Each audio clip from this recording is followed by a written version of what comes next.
Subscribe કરો એ high news India ચેનલને, પછી યુટ્યુબ એપ પર બેલ આઇકોનનું બટન દબાવો અને નિહાળો એ high news India channel.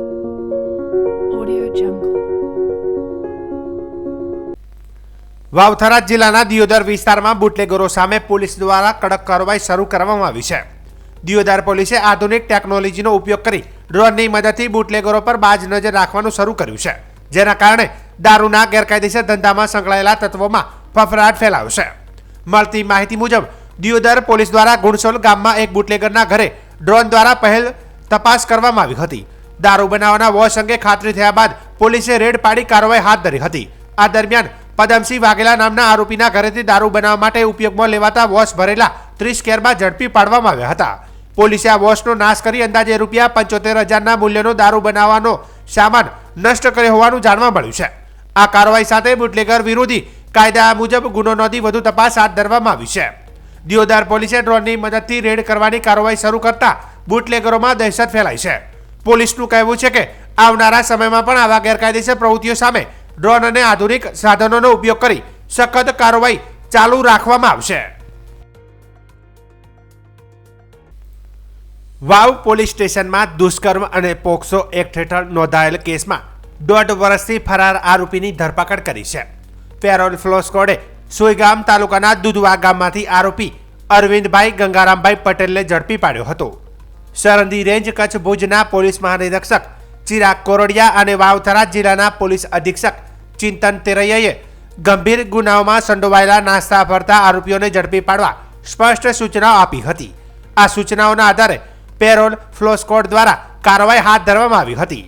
Police inspector in charge RS દેસાઈના માર્ગદર્શન હેઠળ પેરોલ ફ્લો સ્કોડની ટીમે માનવ, ગુપ્તચર અને ટેકનિકલ મદદની આરોપી અરવિંદ પટેલ વિશે માહિતી મેળવી હતી. આરોપી વાવ પોલીસ સ્ટેશનમાં IPC કલમ 376(2) અને 354(A) I-114 પોક્સો હેઠળ કલમ 6, 17 અને ઇમરોલ ટ્રાફિકિંગ એક્ટ કલમ 41951D હેઠળ નોંધાયેલ ગુનામાં 1.5 વર્ષથી ફરાર હતો. મળેલી માહિતીના આધારે પેરોલ ફ્લો સ્કોડે દુધવા તાલુકો સોયગામ ખાતેથી 33 વર્ષીય ખેતી કરતા અરવિંદભાઈ ગંગારામભાઈ પટેલને ઝડપી પાડ્યો હતો. પકડાયેલ આરોપીને કાયદેસરની વધુ કાર્યવાહી માટે વાવ પોલીસ સ્ટેશનને સોંપવામાં આવ્યો છે. આ કાર્યવાહીથી વિસ્તારમાં ગંભીર ગુનાના આરોપીઓ સામે પોલીસની કડક કામગીરીનો સ્પષ્ટ સંદેશો મળ્યો છે. થરાદ વાવ પંથકમાં હવામાન વિભાગની આગાહી બાદ કમોસમી વરસાદ શરૂ થયો છે. આજે 31 ડિસેમ્બરે સાંજે લગભગ 4 વાગ્યાની આસપાસ આકાશમાં કાળા વાદળો છવાયા હતા અને ત્યારબાદ વરસાદ વરસ્યો હતો. શિયાળાની ઋતુમાં અચાનક આવેલા વાતાવરણના પલટાથી સમગ્ર વિસ્તારમાં ચોમાસા જેવો માહોલ સર્જાયો હતો. આ કમોસમી વરસાદને કારણે ખેડૂતોમાં ભારે ચિંતા વ્યાપી છે.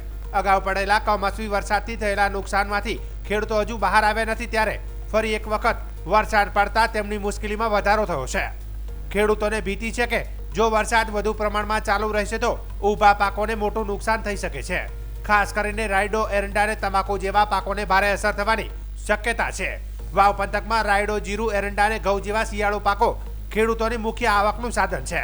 આવા સમયે વાદળછાયું વાતાવરણ અને સંભવિત ઝાકળ અથવા તો હળવા વરસાદના કારણે પાકમાં ફૂગ લાગવી, દાણા કાળા પડી જવા જેવા ઉપજ ઘટમાં ઘટાડો થવાની સંભાવના વધી ગઈ છે. ખેડૂતોનું કહેવું છે કે જો આગામી દિવસોમાં હવામાન સાફ ન થાય અને વરસાદ ચાલુ રહે તો શિયાળુ પાકોને મોટું આર્થિક નુકસાન સહન કરવું પડી શકે છે. આથી ખેડૂતો હવામાન સુધરવાની આશા સાથે સરકાર અને કૃષિ વિભાગ તરફથી જરૂરી માર્ગદર્શન અને સહાયની માંગ કરી રહ્યા છે. વાવથરા જિલ્લા પોલીસે ડ્રગ્સ અને પ્રોહિબિશનની ગેરકાયદેસર પ્રવૃત્તિઓ નાબૂદ કરવા માટે ઓપરેશન સુદર્શન હાથ ધર્યું છે. આ ઓપરેશન અંતર્ગત અદ્યતન ડ્રોન ટેકનોલોજીનો ઉપયોગ કરીને જિલ્લામાં સફળ કામગીરી કરવામાં આવી છે. પોલીસ મહાનિરીક્ષક ચિરાગ કોરડિયા, સરહદી રેન્જ કચ્છ ભુજ અને વાવથરા જિલ્લા પોલીસ અધિક્ષક ચિંતન તેરૈયાના નિર્દેશ હેઠળ આ ઓપરેશન ચલાવવામાં આવ્યું હતું. પોલીસે બાજ નજર ટેકનોલોજી એક્શન સફળતાના સૂત્ર સાથે કાર્યવાહી કરી હતી. આ ઓપરેશન દરમિયાન દિયોદર પોલીસ સ્ટેશનમાં રવેલ જૂના અને ગુણસોલ ગામ, આગથળા પોલીસ સ્ટેશનમાં ખેરોલા ગામ, વાવ પોલીસ સ્ટેશનમાં સપરેડા અને ચાદરવા ગામ, સુઈગામ પોલીસ સ્ટેશનમાં મોરવાડા ગામ, થરાદ પોલીસ સ્ટેશનના ડોડગામ અને બાબર પોલીસ સ્ટેશનના બાબર ટાઉનમાં પ્રોહિબિશનના દરોડા પાડવામાં આવ્યા હતા. ઉપરોક્ત દરોડામાં વાવથરા જિલ્લા પોલીસે કુલ 7 આરોપીઓની વિરુદ્ધ પ્રોહિબિશન એક્ટ હેઠળ 7 ગુના નોંધ્યા છે. પોલીસે 3262 લીટર દેશી દારૂ ગાળવાનો વોશ કિંમત ₹81,550, 12 લીટર દેશી દારૂ કિંમત ₹2400 અને 76 બોટલ વિદેશી દારૂ કિંમત ₹14,668 સહિત કુલ 98,618નો મુદ્દામાલ જપ્ત કર્યો છે. વાવથરાદ જિલ્લાના દિયોદર ખાતે આવેલી સરકારી રેફરલ હોસ્પિટલ નજીક બાયોમેડિકલ વેસ્ટ જોવા મળતા ચકચાર મચી ગઈ છે. હોસ્પિટલ જેવા સંવેદનશીલ સ્થળથી જોડે જ અંતરે ખુલ્લામાં બાયોમેડિકલ કચરો ફેંકાયેલો જોવા મળતા સ્થાનિક લોકોમાં રોષ અને ચિંતા ફેલાઈ છે. સ્થળ પર જોવા મળેલા બાયોમેડિકલ વેસ્ટમાં વપરાયેલી સિરિંજો, હેન્ડ ગ્લોવ્સ, સર્જરી દરમિયાન ઉપયોગમાં લેવાતા ઘોસપેક તેમજ વિવિધ દવાઓનો જથ્થો સામેલ હોવાનું સામે આવ્યું છે. આ પ્રકારનો કચરો નિયમ મુજબ નિર્ધારિત પદ્ધતિથી નિકાલ કરવો ફરજિયાત હોવા છતાં ખુલ્લામાં ફેંકવામાં આવતા દિયોદર રેફરલ હોસ્પિટલના તંત્ર સામે ગંભીર સવાલો ઊભા થયા છે. સ્થાનિક નાગરિકોનું કહેવું છે કે ખુલ્લામાં પડેલો બાયોમેડિકલ વેસ્ટ લોકોના આરોગ્ય માટે મોટું જોખમ બની શકે છે. આવા કચરાથી ચેપ લાગવાની શક્યતા રહે છે તેમજ આસપાસના વિસ્તારમાં ગંદકી અને દુર્ગંધ પણ ફેલાય છે. ખાસ કરીને બાળકો અને પશુઓ માટે આ પ્રકારનો કચરો અત્યંત જોખમી હોવાનું લોકો જણાવી રહ્યા છે. બાયોમેડિકલ વેસ્ટ મેનેજમેન્ટના નિયમો મુજબ આવા કચરાનો યોગ્ય રીતે સંગ્રહ કે નિકાલ કરવો જરૂરી છે. છતાં સરકારી રેફરલ હોસ્પિટલ નજીક આ સ્થિતિ જોવા મળતા તંત્રની બેદરકારી સામે આંગળી ઉઠી છે. હવે તંત્ર દ્વારા આ મામલે શું કાર્યવાહી કરવામાં આવે છે અને જવાબદાર સામે પગલાં લેવાય છે કે નહીં, જે હવે જોવું રહ્યું. વાવથરાદ જિલ્લાના દિયોદર તાલુકા વિસ્તારમાં જમીનના માલિકી હકને લઈને ચાલી રહેલો વિવાદ હવે મામલતદાર કચેરી સુધી પહોંચ્યો છે. લીલાધર ગામના એક દેવી પૂજક પરિવાર સહિત 20થી વધુ લોકો આજે પોતાના ઘરનો સામાન લઈ મામલતદાર કચેરી પહોંચ્યા હતા અને ત્યાં ધામા નાખ્યા હતા. મળતી માહિતી મુજબ પરિવારનું કહેવું છે કે તેમની માલિકીની જમીન પર છેલ્લા 2 મહિનાથી ગ્રામ પંચાયત દ્વારા કબજો કરવામાં આવ્યો છે. અનેક વખત રજૂઆત કર્યા છતાં જમીનનો કબજો ન મળતા અંતે પરિવારને મામલતદાર કચેરીમાં ધામા કરવાનો નિર્ણય લેવો પડ્યો હોવાનું તેમણે જણાવ્યું હતું. પરિવારના સભ્યોએ જણાવ્યું હતું કે પોતાની માલિકીની જમીન પર કાયદેસર કબજો મળવો તેમનો હક છે, પરંતુ તંત્ર તરફથી યોગ્ય કાર્યવાહી ન થતા તેઓને ભારે માનસિક અને આર્થિક હેરાનગતિનો સામનો કરવો પડી રહ્યો છે. આથી ન્યાય નહીં મળે ત્યાં સુધી મામલતદાર કચેરી નહીં છોડવાની ચીમકી પણ પરિવાર દ્વારા આપવામાં આવી છે. આ ઘટનાના પગલે મામલતદાર કચેરી ખાતે તણાવપૂર્ણ માહોલ સર્જાયો હતો. જમીન વિવાદને લઈને એક તરફ તંત્ર અને બીજી તરફ દેવી પૂજક પરિવાર આમને સામને આવી ગયા છે. મામલાની ગંભીરતાને ધ્યાનમાં રાખીને તંત્ર દ્વારા સમજાવટ અને શાંતિપૂર્ણ ઉકેલ માટે પ્રયત્નો હાથ ધરવામાં આવી રહ્યા હોવાનું જાણવા મળ્યું છે. હાલ સમગ્ર મામલો તંત્રના ધ્યાન પર છે અને આગામી સમયમાં આ જમીન વિવાદ અંગે શું નિર્ણય લેવાશે તેની પર સૌની નજર મંડાઈ છે. અહીંયા મામલતદાર કચેરી આયા, શું નામ છે આપનું? મારું નામ સાહેબ જેસલભાઈ દેવી પૂજક ઈશ્વરભાઈ. અને મારી માગ અમારી એવી છે કે મારા પરિવારની અમે આજે વેલના અમારી જમીન લીલાધર ગામમાં આવેલી છે, જૂના ગામ તળની મિલકત નંબર 273 ને 277 ને મિલકત નંબર આ 2 જમીન આવેલી છે. એના માથે દબાણ થયેલું છે, ગ્રામ પંચાયતે દબાણ કરેલ છે. એના પર કોઈ વસ્તુ બીજાની સોંપીનું એવું બધું બનાવેલું છે, ઊભું છે. છતાં અમે માર્ગ એવી કરવા હતા તમારું બધું ખાલી કરીને તો એનું જૂનું થઈ ગયું એટલે લઈ જાય, પણ અમને કહે છે કે અમે નવું ફેર બનાવશે. આમાં નવું ફેર બનાવશે એટલે અમે એ ના પાડી, એટલે હવે એની ધાક ધમકીનું બધું ચાલુ કર્યું છે સાહેબ, કે આમાંથી કાઢો ના એને નોટિસ આલો ના એને ઊભો કરો ને એટલે પોલીસ પ્રોટેક્શન દ્વારા એને બધા કાઢવામાં આવે. અમે છતાંય અમે રહેતા હતા અમારી જમીન માથે ખાલી કરેલું તો એના અંદર કીધું ભાઈ તમારું સરકારી ઇમારત છે તમે તાર તોડી નાખો, પણ અમારી તળિયું છે, અમારું જમીન છે, ખાલી કરીને મેદાન કરીને મને આપી ગયો. તો કે તમારું મેદાન એ તમારા નામે અહીં ચાલતું નથી. તો સાહેબ હાલે હું એનો વેરો ભરું છું. ગામ ગુંદરાની જોડમાં મારું મેદાન આવેલ છે, ચેડે શાળા છે, શાળા વચ્ચે ગુંદરા વચ્ચે મારી જમીન છે. પણ એનું અમે નિરાકરણ લાવવા માટે જૂનું રેકર્ડ માગે છે તલાટી ગણ, તલાટી જૂનું રેકર્ડ આપતી નથી. એમ કહે કે કૂતરા ખાઈ જાય, કૂતરાએ તોડી નાખ્યું છે. સાહેબ હવે કની તોડ્યું રોમઝોણ અમને કહે તમે તમારી જમીનનું નિરાકરણ લાવો ને તમે તમારી જમીનનું સર્વે તમે કરો. સાહેબ કહો મારા હાથમાં નાગરિકના હાથમાં રેકર્ડ કોઈ સરકાર ના આપે, સરકાર આપે રેકર્ડ કરીને ગામના સરપંચને અને તલાટીશ્રીને આપે. તો આજે જ મેં એને મુલાકાત કરી. આજ પોલીસ પ્રોટેક્શન દ્વારા આજે બધા તાલુકા વિકાસ અધિકારીના તંત્રના હારે આજે બધું અમને એ જોર ધમકીથી અમને ખાલી કરાવ્યું. અમારા ધોબલા ઉખાડી નાખ્યા, અમારા ધોબલા સરપંચના ટ્રેક્ટરને લાઈન બધું તોડાવી નાખ્યું. એમનું કોઈ જીસીબી કોઈ એમના તંત્રનું આવ્યું નહોતું અને એમના દ્વારા એમના સાધનને એના પરિવાર એમના ગામના લોકોના બળથી, સભ્યના બળથી, તલાટીના તમામના બળથી આજ બધું અમારું તોડાવી નાખ્યું અને બધું ફેદી નાખ્યું. આજે અમને એ રખડતા મેલી દીધા કે તમારું કાંઈ છે નહીં, જ્યાં આવું હોય જો. આજે અમે માગ કરીને મારો સામાન ઉછાળો મારા પરિવાર સાથે હું અહીંયા મામલેદાર કચેરીમાં ધરણા ઉપર બેઠો છું, મારો ન્યાય નહીં મળે ત્યાં સુધી હું આ જગ્યા ઉપર બેસવાનો છું.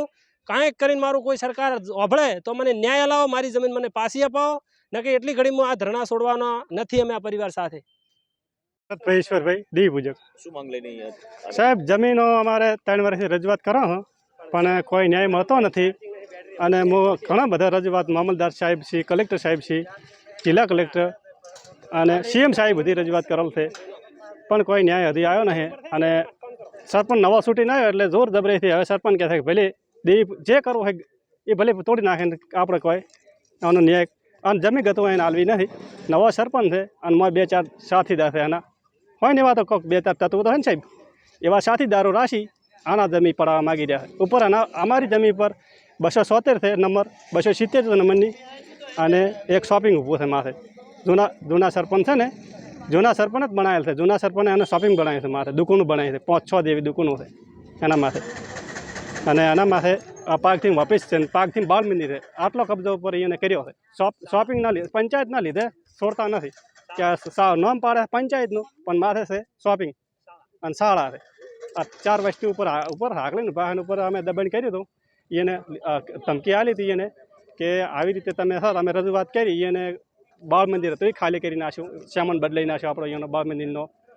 પંચાયતમાં હતું બધું જે સામાન હતું એને તલાટીનું હોય, વીસીનું હોય એ લઈ ગયા, એને બીજા ચક ભાડે રૂમ રાખ્યા. અને પછી અમે કહેવાય ગયા કે ભાઈ હવે તો કાં પડ્યું તમારું છે ને, હવે લઈ લ્યો એમ કરીને અમે તો રહેતા હતા. અને વળી સરપંચ નોટિસ છોડવા વળી ગયા. તાલુકા વિકાસના અધિકારી એક થઈને કોઈક ગમે એ હોય, આપણને તો અમે કોઈ જોન નહીં, હાસુ કાગળિયું આપણને લઈને આવતા નહીં. અમે પૂછવા જ્યાં કે ભાઈ શું હતું કે તમને આ કહેવા માગો છો કે તમે અહીંથી હવે હટાવી નાખવા. અમને 3 નોટિસો આવી. અમે કીધું કે અમારો જે હાસુ ન્યાય છે, શું માંગ લઈને અહીંયા બેઠા છો? અમે અમારી અત્યારે સાહેબ જમીન લેવા સારું ન્યાય મામલતદાર સાહેબને કહા 2 હાથ જોડીને કે આ જમીન અમને મળવી જોઈએ. 277 ને 270 નંબરની જમીન સાહેબને એટલું અમે કહેવા માગો. 2 હાથ જોડીને અમારી એટલી નમ્ર અરજ છે, જે સાહેબ અમને ન્યાય હલે એ અમે ન્યાય લઈને વાંચી કરી દો. ભરતભાઈ દેવી પૂજક, લીલાધર.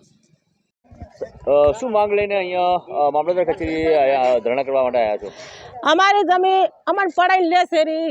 તલાટી સરપંચ ગોમ લઈને અમને ધમકી આલે છે, અમારી જમીન પડાઈને લેશે રી. અમારી જમીન છે, માલિકની છે, પણ અમને એમ કહે છે કે તમને નથી હાલવું, તમારે નથી હાલવું નથી, તમારે જે બને કરી નાખો, તમે કોરેથી તો ગમે તે તો, પણ તમને જમીન હાલવી નથી એવી અમને ધમકી આલે છે. આખું બંગ ભેગું છું તો અમને ધમકી ખૂબ આલી. તો અમે ધમકી ના તમારા વાહન ગોદડા બારી નાસી આલ્યા, ઢોરો હોરો છોડી દીધા, જીસીબી લાઈન મડાઈ પડી. અને જીસીબી લઈને પાછી લઈને પાડવા માંડ્યા. તો ભલા મારા ભાજી નાખ્યા, ખોશા હતા અમે, જાળી આડી ભજી તોડી નાખી. તો હું સરકારને વિનંતી કરું છું કે મારી વિધવાની રાડ વભળો, મારે આ જમીન મારે જોવે એટલી સુધી હું આથી ઉઠવાની નથી. એટલે નથી લીલાધર ગોમ મારો, પછી દેવી પૂજક છે. અને આ બધે અમે આ દેવી પૂજક છે, બધી સમાજ છે મારા અહીંયા કોઈ કેટલાય ઘર છે હજી. અમે અત્યારે હાલ 3 ઘર આવ્યા હતા. તો અમે અમારે જવું છે, અમારા ચેડી સરકાર નથી, અમારો માલ બારી છોડી દીધો, ઉડી જાય છોકરા નાના બધા મને ત્રાસ કરાવે છે. મને ત્રાસ ના લીધા અમે આવીને પડ્યા હતા. હા, આ જગ્યા મામલતદારની ઓફિસે આવ્યા હતા, કચેરી આવ્યા હતા. તો અમને મામલતદાર રહી અને મારા ગરીબ આમાં ખૂબ લમણા વાળીને અમારી જમીન અમને પાછી હુંપરણ કરે. તો અમે જવા માંગા છો ને કે અમે મરી જાય છે તો આ જમીન માંથી હું ને જો એટલે ને જો. હા, મંજુબેન.